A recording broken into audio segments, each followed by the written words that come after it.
태극신검 이해를 시작하겠습니다. 본격적인 논의에 들어가기 이전에 후천지는 무엇을 추구해야 하는지를 살펴보도록 하겠습니다.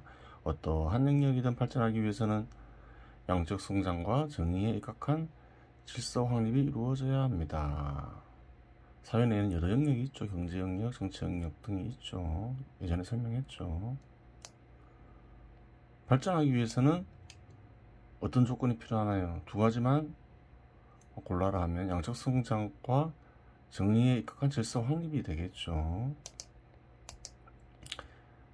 이것이 전부이고 이것 외에 다른 것은 없습니다. 이 두 가지 모두를 이룰 수 있는 정책이 있다면 그것은 최선의 정책이고 그것을 이룩할 수 있는 지도자는 뛰어난 지도자입니다. 그렇죠. 두 가지 모두를 이룩하지 못하더라도 다른 한 가지를 해치지 않고 한 가지라도 제대로 이룩할 수 있다면 괜찮은 지도자입니다. 그렇죠. 그게 경제 영역에서건 정치 영역에서건 양적 성장과 정의에 입각한 질서의 발전의 정도는 일치하여 움직이는 것은 아니지만 서로 깊은 관련을 맺으며 연동되어 움직입니다. 사회를 봐도 그렇죠. 그래요. 양적 성장, 경제 발전으로 볼 수 있는 거죠. 국가적 차원에서는 경제 발전이 이루어지면 어떻게 되나요? 반드시 일치해서 움직이는 것은 아니지만 보다 정의로운 사회가 되죠. 장기적으로 보면 그렇잖아요. 고대보다는 신분제도가 있는 고대보다는 경제 발전을 크게 이룩하는 현 시대 국가들이 더 정의롭죠. 양적 성장이 급속히 진행되면 일시적으로라도 정의에 입각한 질서가 확립되는가 하면 양적 성장이 멈추거나 감소하면 일반적으로 질서에 간직된 정의가 크게 어그러집니다. 그렇죠.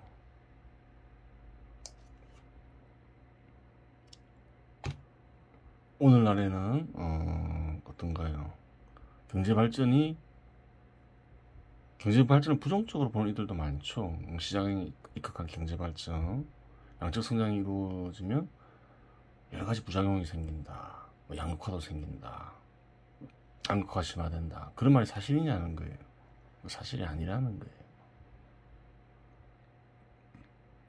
그 반대죠. 시장에 바탕하에 경제가 발전했어요. 그런데 예를 들어서 사회주의 정책이 시행이 되면 어떠한가요? 최근에 보면 베네수엘라가 있죠. 더 이상해지죠. 그게 아니라는 거예요. 직관적으로 알 수가 있는 거죠. 정의가 어그러지는 구현은 탐욕이나 계급 때문에 발생하는 문제를 보는 사람들도 있는데 이는 본질을 보지 못하는 피상적 견해입니다. 어떤 영역이든 정의가 어그러지는 것은 양적 성장이 균형 있게 진행되지 않기 때문입니다. 모든 기업들의 이윤율 역시 제각각이며 임금 역시 기업마다 제각각입니다. 심지어 같은 업종의 기업들의 이윤율이나 임금조차 제각각입니다. 다 제각각이죠. 정치 영역 역시 마찬가지입니다. 같은 시기 국회의원이 되는 사람들이 있다면 어떤 사람은 성장하여 국민들의 주목을 받고 어떤 사람은 도태됩니다. 이처럼 불균형은 사회 현우 속에서 선천적으로 발생하는 것입니다. 또한 인간들은 절대자와 함께하며 불균형을 포착하고 불균형의 문제점을 떠올리니 불균형의 반대 상태인 균형 역시 자연스럽게 떠올리게 되는 것입니다. 전체적으로 보나 장기적으로 보면 균형이 이루어지지만 부분적으로 보면 항상 불균형은 있죠. 이것은 어떤 것과 같나요? 지구가 둥근 것과 마찬가지죠. 지구는 그래요. 지구나 달은 멀리서 보면 둥글죠. 가까이서 보면 어떤가요? 둥그나요? 평평한 것 같기도 하고 울퉁불퉁하죠. 산도 있고 골짜기도 있고 그런 것과 같은 거예요. 정의의 어그러짐이 불균형한 변화에 기인하는 관계로 정의의 문제는 어느 시대, 어느 장소, 어느 집단에서나 발생할 수 있는 보편적인 문제입니다. 문명이 고도로 발달하였다고 하여 불균형이 사라지지는 않습니다. 역으로 어느 시대, 어느 장소, 어느 집단에서도 해결할 수 있는 문제이기도 합니다. 문명이 발전하면 보다 풍요로워지고 인간의 지적 수준이 높아지니 불균형과 불균형의 원인, 불균형의 원인을 해결하는 방법에 대한 지식 역시 발전하기 때문입니다. 그렇죠. 일반적으로 불균형의 문제를 잘 해결하며 양적 성장과 정의를 이룩하는 지도자나 지도층이 있는 사회는 번영합니다. 사회 구성원들도 살기가 좋아지죠. 역으로 양적 성장이 이루어지지 않고 정의조차 어그러졌는데 지도자나 지도층까지 어리석은 면명을 면치 못합니다. 조선이란 국가가 양적 성장을 동반한 경제 발전이 붕어해진 상황에서 어그러진 정의조차 바로잡지 못하여 동학농민운동으로 멸망한 것이 그 예입니다. 어그러진 정의나 동학농민운동이 조선이 멸망한 원인의 전부 아닐지라도 핵심 원인 중의 하나임은 분명한 사실입니다. 어떤 이들은 조선의 지도층이 잘했으나 불가항력이었다고 주장할 수도 있겠으나 잘하고 못하고의 문제는 비교에 의해 판단되는 것입니다. 유사한 조건에서 일본처럼 양적 성장이 동반된 경제 발전과 질적 발전을 이룩한 국가도 존재했는데 조선은 대형 폭동까지 발생하는 상황이었으니 객관적으로 당시 조선인들은 어리석은 인간들이었다라고 판단 내릴 수밖에 없는 것입니다. 집단이나 개인이나 그래요. 사람들로 이루어진 집단이나 개인이나 중요한 게 뭘까요?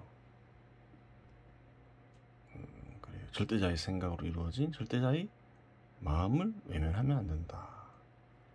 문을 닫지 마라. 항상 열어놓아라. 그렇죠. 그래서 항상 섭리를 파악하려고 해야 돼요.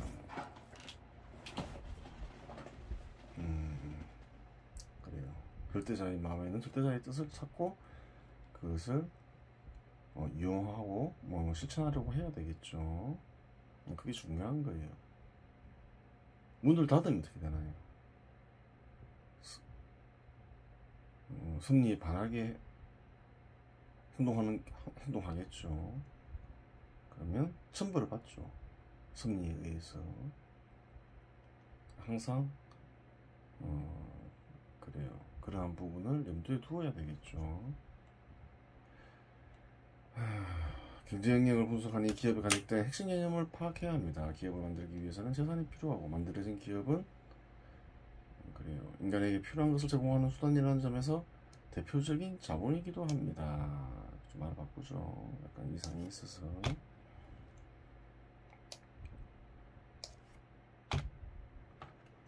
현대인들은 시장에 존재하는 상품이라는 형식을 지닌 생산품을 소비함으로써 생활합니다. 기업은 시장에서 상품을 생산해내는 기본 단위인데 재산을 바탕으로 하여 기업이 구성되어집니다. 재산을 제약시하는 이들도 많죠. 재산이 근데 사회 구성원들로 재산을 형성하게 하는 게 좋아요. 재산 형성을 장려해야 되는 거죠. 그래요. 민간기업은 무엇을 바탕으로 해서 만들어지나요?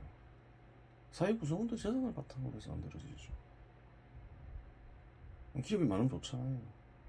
사회 구성원들이 좋죠. 기업이 많고 발전하면 생산성이 높아지면 좋은 거예요. 개인들을 사회 구성원들을 가난하게 만들면 안 되잖아요. 기업이 잘 안 생길 거 아니에요. 기업의 바탕은 재산이 되니까. 그래요. 열심히 살아서 재산을 모으면 노후가 편해지고 그래요. 자손이 재산의 일부라도 물려받으면 편해지는 거죠. 재산 형성을 장려해야 되고 보다 많은 사람들이 재산을 가지게 해야 되는 거예요. 미래세대도 좋고 본인에게도 좋고 그래요. 또 기업도 잘 생성되니까 사회도 번영하게 되는 거죠. 사회 구성원도 살기 좋아지고 기업이 상품을 생산해내는 동기는 윤이라고 불리는 이익입니다. 그렇죠. 기업 소유자가 왜 기업 만드나요? 자선사업 하려고 만드는 게 아니죠. 따라서 기업은 이윤을 창출하기 위한 구체적 질을 지닌 수단이라고 규정할 수 있습니다. 이윤이 발생한다 혹은 많이 발생한다는 것은 시장에서 필요한 생산품, 즉 인간들에게 필요한 생산품을 기업이 만들어낸다는 뜻이고, 수요와 공급의 관계에서 유인이 발생하고 유인이 크기가 커진다는 것을 의미합니다. 유인이 발생하지 않거나 오히려 손해가 난다는 것은 인간들에게 필요 없는 것이기에 수요가 절대적으로 없거나 수요와 공급 관계에서 상대적으로 수요가 없는 생산품을 만들어낸다는 뜻입니다. 그렇죠. 기업은 1차적으로 이윤을 얻고자 하는 구체적 질을 지닌 수완적 의미를 지니며 구체적인 물적 도대와 인적 도대의 결합으로 이루어집니다. 그렇죠. 즉 개별성을 띠는 것입니다. 기업 하나는 개별성을 지니고 있다. 그렇게 얘기하고 있죠. 하지만 상품을 생산하기 위해서는 인간의 활동이 필요하기에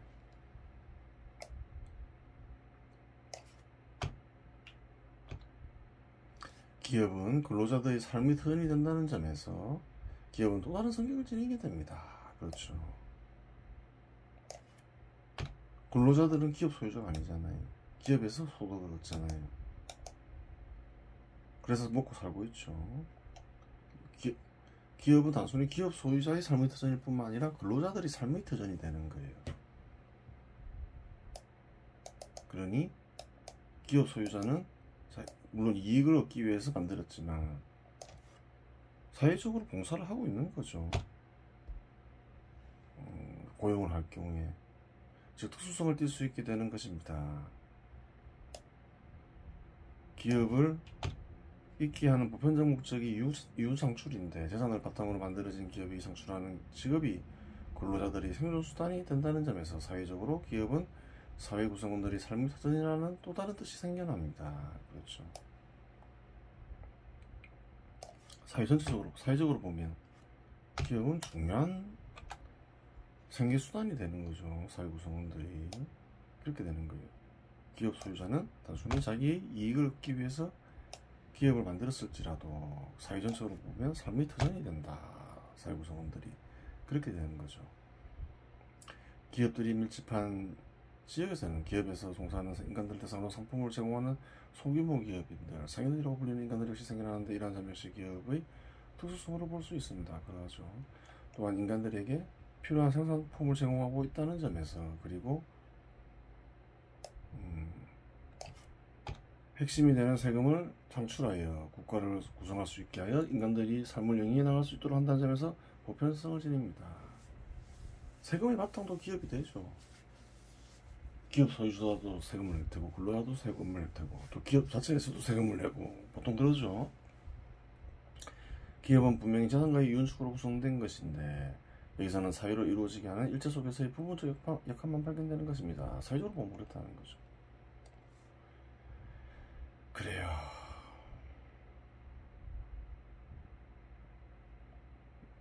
기업 소유자에게도 기업은 중요하고 근로자에게도 기업은 중요하고 정부 입장에서도 기업이 중요한 거죠. 이렇게 되는 거예요. 현 시대에서는 사회주의나 공산주의가 있어서 민간 기업을 악취를 매기는데 그렇지 않다는 거예요. 사회 구성원들이 삶의 터전이라는 것이지요. 태울 금화 종지에 대해서 살펴보겠습니다. 종지 묘체 여차 앞에 뭐라 했나요?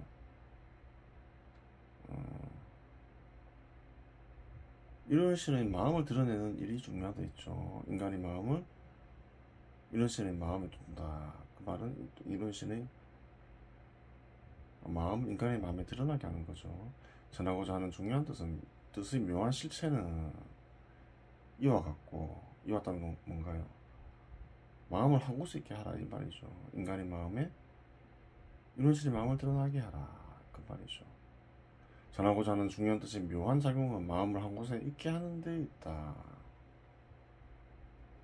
중요한 뜻을 틀거마 종지에서 전하는 뜻을 얻고 그 뜻에 따라 실천하게 되면 이런 신의 마음이 드러난다 이 말이죠. 요규 제치심 일처야 마음을 한 곳에 두라. 이런 신의 마음에 두라. 이 말은 이런 신의 마음을 드러나게 하라 이 말이죠. 내관 즉시 지심 일처 지결. 그래요. 내관이란 마음을 한 곳에 두는 비결이다. 내관하는 법에 대해서 나중에 또 얘기를 하겠죠. 욕망에 입각한 억지스러움을 내려놓고 마음을 살펴라. 이런 게 내관이겠죠. 그러면 인간의 마음에 절대자의 마음이 드러난다. 이런 말이죠. 즉 시심 전비지. 그래요. 이것이 마음으로 전해지는 비결이다. 비밀스러운 뜻이다. 이런 말이죠. 비도 가이심 지령 무슨 말인가요? 무리를 짓지 아니하더라도 그래 마음으로 닦을 수 있다 이 말이죠. 어디 참여해서 막 배우고 그러지 않아도 상관없다 이 말이죠. 왜 그런가요? 내가는 마음을 살피는 거니까 꼭 반드시 무리를 지을 이유는 없는 거죠. 무리를 짓더라도 내관을 하지 않으면 어떻게 되나요? 마음에 인간의 마음에 인노벤션의 마음이 드러날 수 없잖아요. 내관은 필수적인 것이지요. 차가이 구수 이러한 방법은 말로도 전수할 수 있다 이 말이죠. 비가이 구수 무리를 짓지 않더라도 비도 가이 구수 차가이 필시 말로도 전수할 수 있고 글로도 전수할 수 있다. 말하고자 하는 뜻은 뭔가요? 내관이 중요하다 그 말이죠.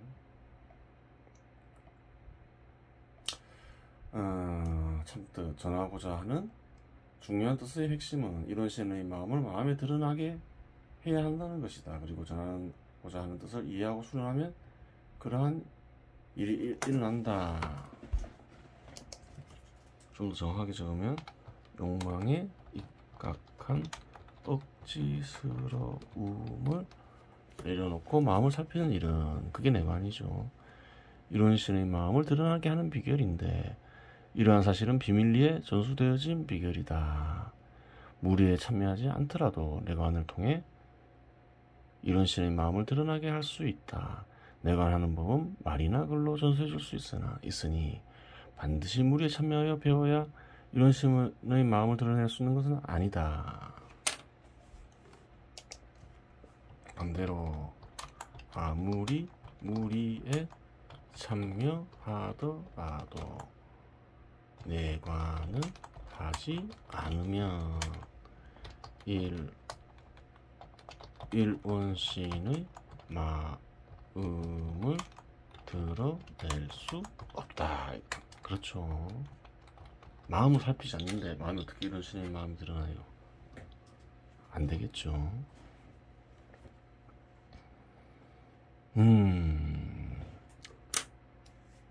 내관은 어떻게 하나요? 많은 이들이 내관 한답시고 산이나 광야로 가서 가부좌 틀고 앉아있는 경우도 있죠. 그렇게 내관 하면 어떤가요? 그렇게라도 내관을 하면 되죠. 호흡을 하면서 숨쉬기 운동하는 사람도 많죠. 그런 건 내관이 당연히 아닐 테고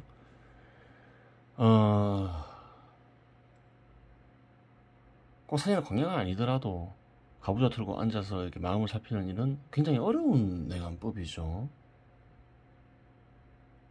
권장할 만한 게 뭐 어때요? 굉장히 어려울 뿐만 아니라 성취를 거둔다는 보장도 없고 성취를 거두더라도 밋밋하죠. 그러니까 너무 어려운 내관법인 거죠. 그러면 쉬운 내관법이라도 있느냐 이런 질문을 할 수 있죠. 효과가 있는 쉬운 내관법이 있느냐. 마음에 있는 건 어떤가요? 모두 다 표시할 수 있지. 마음에 드는 것을 모두 표시할 수는 없지만 일정 부분 표시할 수가 있죠. 이 태극신금이 있는데 이러한 것은 누구의 마음인가요? 태극신금을 쓴 이의 마음이겠죠. 마음 있는 것을 그냥 그저 드러난 것일 뿐이죠. 마음인 거예요. 마음에 있는 것은 언어로 표시할 수도 있고 뭐 그림으로 표시할 수도 있겠죠. 현 시대에서는 말을 녹취할 수도 있잖아요. 그래요. 뭐 쉬운 내관법은 뭘까요? 이런 게 마음이라는 거예요. 진실하게 또 거짓되게 하면 어떤가요? 마음을 알 수 없게 되겠죠. 진실하게 글로 표시하거나 말을 녹취하거나 뭐 그림을 그려볼 수도 있겠죠. 그러면 남겨지잖아요. 읽어보고 보고 듣고 하면 그게 내관이 되는 거예요. 왜? 예를 들어서 이런 게 마음이기 때문에 그런 거예요.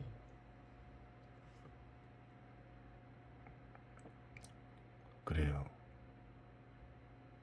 진실하게 써놓았을 경우 마음이 되는 거죠. 보고 듣는 것 자체가 내관이 돼버리는 거예요. 그러면 관찰하기도 쉽잖아요. 가부좌 들고 마음을 살피는 건 되게 어렵잖아요. 이렇게 표시를 해놓으면 관찰하기가 너무 쉽다는 거예요. 뭐 그러다가 좀 잘못된 부분이 발견되면 또 떠오르면, 잘못된 부분이 떠오르면 또 수정해주고, 새로운 게 떠오르면 다시 표시해주고, 뭐 그러면 되는 거죠. 그래요.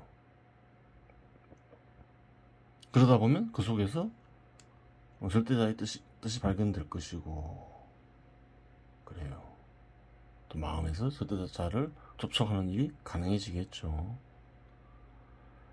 그래요. 이번 시간은 여기서 마치겠습니다.